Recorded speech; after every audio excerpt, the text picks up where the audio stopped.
Well, that idea worked. Chain around the hook, down underneath the cross member, then hooked it back up over the top. Had pretty good control over it.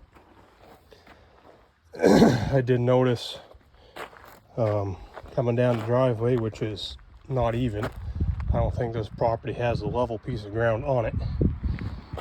I did notice we had a bit of a bow in the track.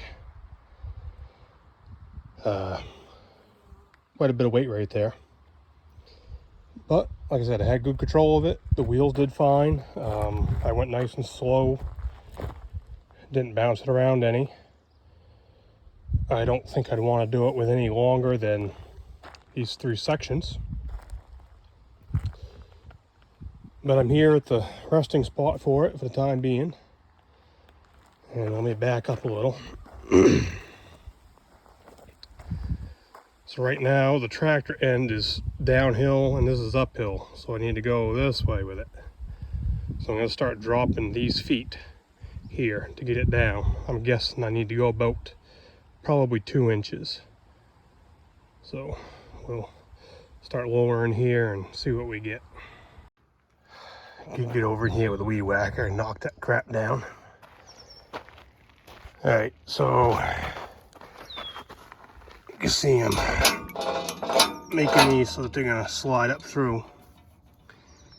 But these next ones have got weight on it, as do the next couple sets going down. So what I'm going to do is I'm going to cheat, bring the tractor around to this end, wrap the chain here, and pick this up a little bit to get the weight off from those. So I can do those by hand and not have to keep cranking and cranking and cranking and cranking with a wrench. Well, yeah. I'm going to tell you that unless you're setting this thing on a nice level pad, suck it up and get the leveling feet. So notice how high this is off the ground here, right? Now let's walk down it.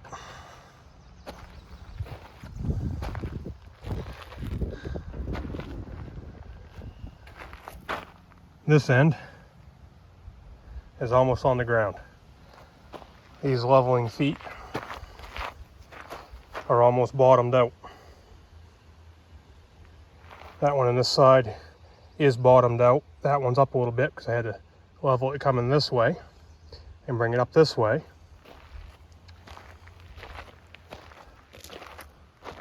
Same thing here. The side closest to me was lower, so I had to bring that far side up along with bringing this all up. You notice I got some blocks underneath it here and I didn't on the other end. So that's how unlevel this piece of ground is, but it's really the best place I had to put it for right now.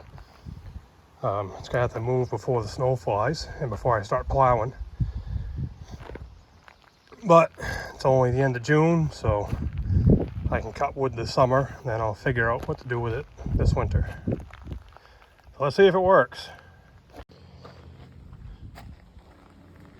Runs nice and smooth. One end to the other. Just pushing it with my fingers.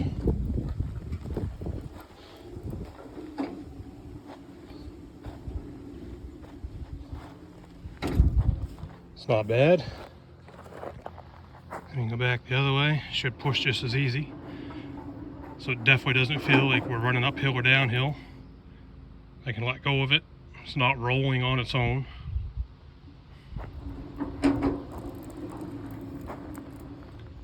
Leave it right there. It doesn't roll on its own.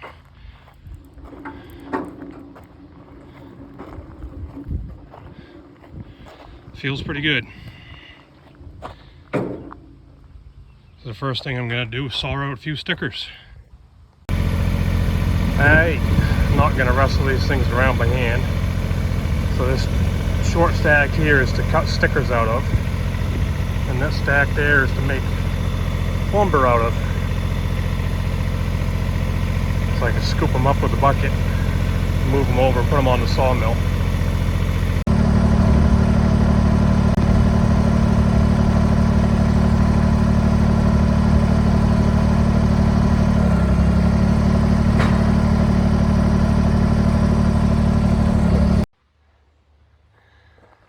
Here's the first real piece of wood I cut. Dad came down because he wanted to check it out and play with the machine too. So we made a 4x4. There's the scrap from it right there, which is not going to go to waste. Chop that up and that gets thrown in the wood boiler this winter. So this is a 10-foot 4x4, real 4x4. Kind of fun. I like it. Gotta practice with it to get more proficient, but hey, gotta start somewhere, right? Has my junk pile of firewood. Not gonna go to waste. So I just started cutting some random stuff. Started cutting some 7/8 boards, 7/8 stick, 6 inches wide, 10 feet long. And this is just a random 1.5 by 5 something. It's an oddball. It was left over. A couple real 2x4s and a real 4x4. So pretty cool. Make my own stuff.